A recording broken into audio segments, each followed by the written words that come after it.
Bueno, y precisamente a esta hora 7:09 de la mañana hemos invitado al senador Samuel Arrieta. Doctor Arrieta, muy buenos días. José María, Juan Roberto, buenos días y gracias por la invitación. Doctor Arrieta, bueno, ¿cuál es su opinión a estos señalamientos del senador Petro que veíamos?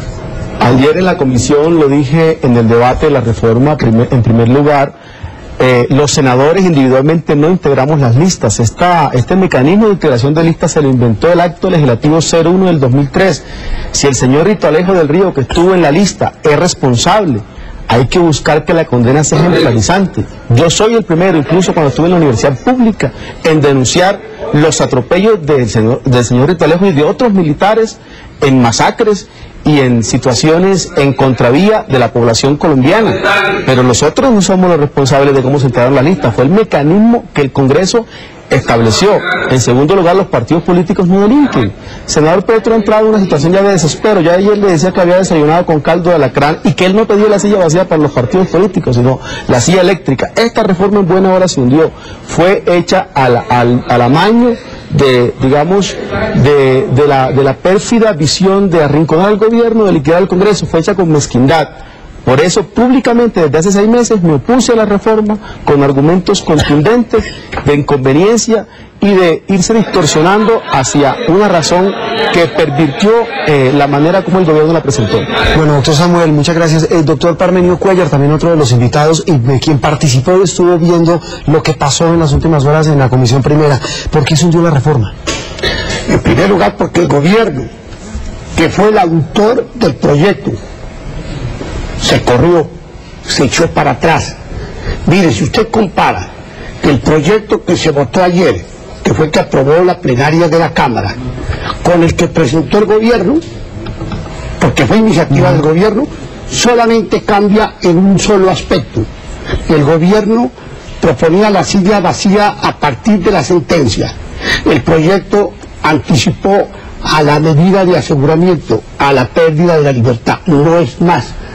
El gobierno aprobaba todo el resto, y luego ayer en la plenaria del Senado, es decir, en la Comisión Primera, dijo todo lo contrario. ¿Por qué?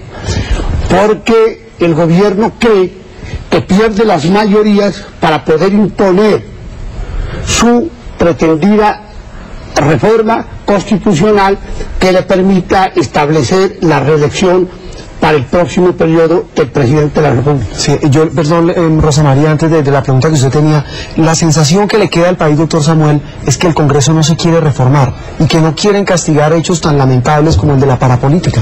Los hechos de la parapolítica lo viene castigando e investigando de manera muy seria y contundente la Corte Suprema y la Fiscalía.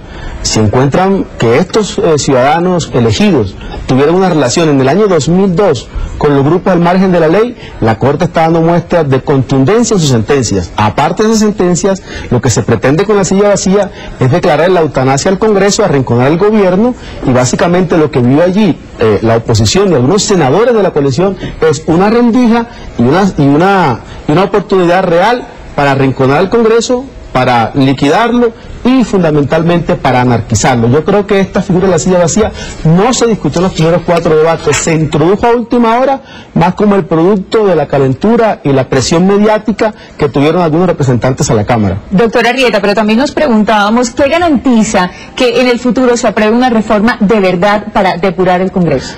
Los delitos en Colombia son sancionados conforme al Código Penal, los investiga la Corte y la Fiscalía, y estamos viendo los resultados muy importantes. Hay que estimular a la Corte para que siga adelante, que los responsables de las alianzas con los ilegales lo paguen, por supuesto que los inocentes se absuelvan, y que la política se depure depende de que podamos expedir un código electoral serio, contundente, con sanciones ya están previstas para los individuos, también para los partidos, que sabiendo que integrantes suyos puedan estar al margen de la ley, no los expulsen, los dejen inscribir. Yo creo que esta es unas sanciones que deben venirse dentro de una próxima reforma al Código Electoral. El gobierno ha anunciado que el 20 de julio va a radicar una reforma estructural de fondo, porque esta reforma que se radicó se fue pervirtiendo y fue quedando al tamaño de la mezquindad y de los odios que reinan en el Congreso. Doctor Parmenio, hay algunas personas que siguen insistiendo en recoger firmas para revocar el mandato del Congreso ante lo que llaman esta falta de legitimidad. ¿Qué opinan ustedes en la oposición? A ver, yo comparto el espíritu, la preocupación, pero esa no es la forma. Hace 18 años se revocó el Congreso. Sí. ¿Qué hay que hacer para reformar el Congreso? cambiar la posición de los partidos frente al Congreso. Hoy los partidos políticos han abandonado al Congreso, se lo han entregado a las clientelas políticas y finalmente a las mafias.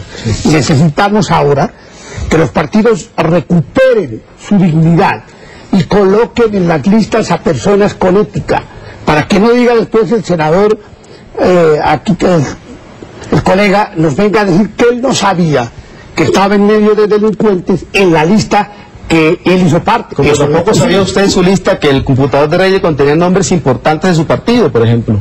Es que aquí todos los partidos políticos vienen en una etapa de depuración porque la Corte y las investigaciones así lo han hecho. Que me diga el partido que esté libre de pecados que lance la primera piedra. ¿Tiene pecado su El partido? pueblo no tiene a ninguna persona llamada por el juez natural del Congreso, que es la Corte Suprema de Justicia. Pues Lo esperaremos. Sí, señor. Esperemos a ver, porque Esperemos a ver qué pasa. como ustedes se pueden dar cuenta, el tema de la reforma política genera una polarización muy grande. Partidos de oposición, partidos del gobierno, pues enfrentados por esta reforma que se hundió, repetimos, Rosa María, como una crónica de una muerte anunciada. Doctor Parmenio, muchas gracias. Doctor Samuel, muy amable. Muchas gracias por la invitación. Muy bien, muy amable. Muchas gracias. Son las 7:15 de la mañana.